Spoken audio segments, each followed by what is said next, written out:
اعوذ باللہ من الشیطان الرجیم بسم اللہ الرحمن الرحیم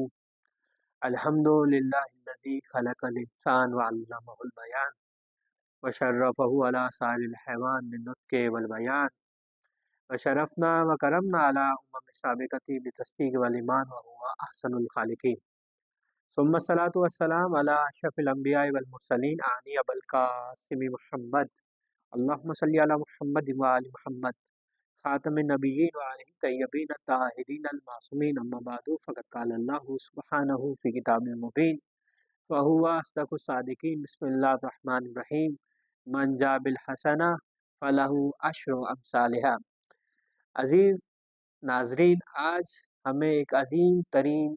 شب میں بجا لائے جانے والی ایک عظیم ترین عبادت کے متعلق بات کرنی ہے۔ ویسے تو سارا سال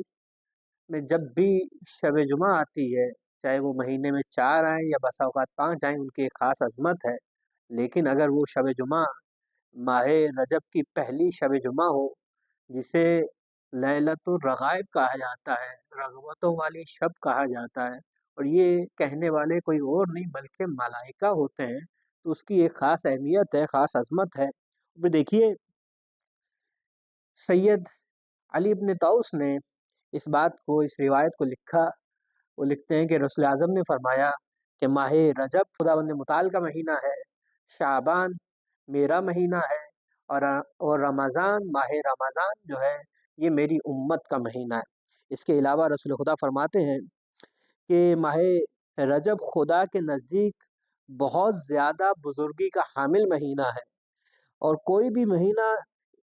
حرمت و فضیلت میں اس کے ہم پلہ نہیں ہے۔ اندازہ کیجئے، کوئی بھی مہینہ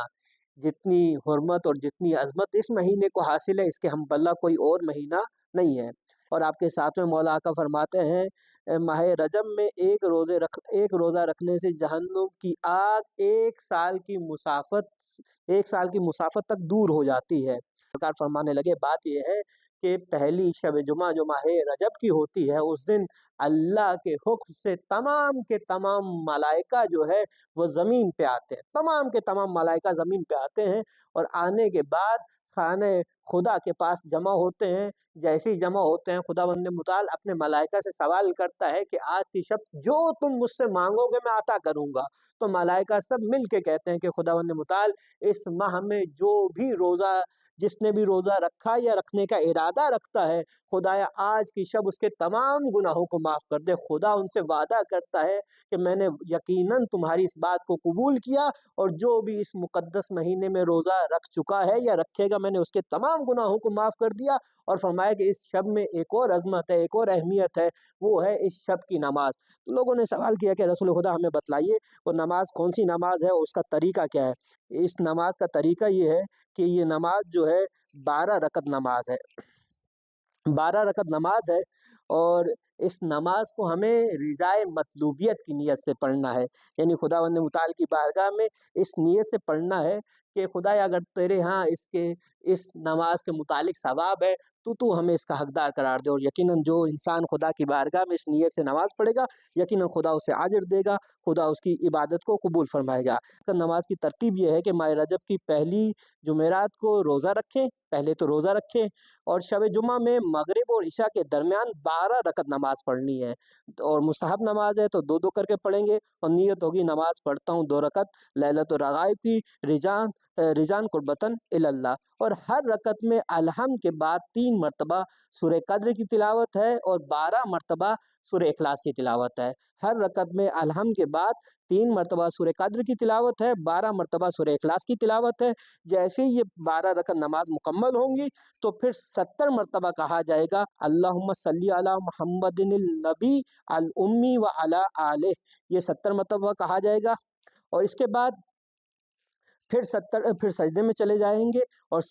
سجدے میں جا کے کہیں گے سبوح قدوس رب الملائکۃ و روح، یہ 70 مرتبہ کہیں گے، اس کے بعد پھر اپنے سر کو سجدے سے اٹھائیں گے اور پھر 70 مرتبہ کہیں گے رب اغفر ورحم وتجاوز عما تعلم انک انت علی الاعظم، یہ 70 مرتبہ کہیں گے، اس کے بعد پھر سجدے میں جائیں گے اور سجدے میں جانے کے بعد پھر 70 مرتبہ کہیں گے سبوح قدوس رب الملائکۃ والروح، اور اس کے بعد جو جو حاجت انسان خدا کی بارگاہ میں اس شب مانگے گا، خدا بحق کے رسول اعظم، بحق کے امام رضا، کیونکہ امام رضا کی زیارت کی بھی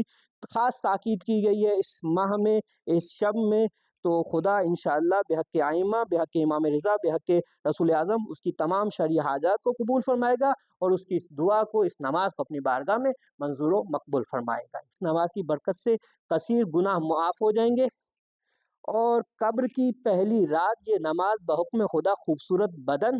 خندہ چہرہ اور صاف اور شیریں زبان کے ساتھ آ کر کہے گی اے میرے حبیب خوشخبری ہو تجھے کہ تو نے ہر تنگی اور سختی سے نجات پا لی۔ ربنا آتنا في الدنيا حسنة وفي الآخرة حسنة وقنا عذاب النار